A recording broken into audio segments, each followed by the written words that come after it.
ได้จำแนกท่าทางน้องคงจะแปลกสิ่งแสบอยู่ในสายตาถ้าหากวันใดบ่ได้เห็นหน้าเห็นตาวันนั้น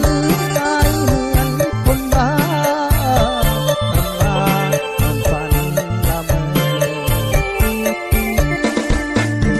เข้ามาน้ำตาไหลลงแก้มให้ได้แค่แนมถ้าน้องจนสุดสายตาแต่ความจริงแท้ใจกล้าเท่าแก่คงด้วยเงินตาวันนายต้องขออำลาวันวาสนาอายมันต้อยตาม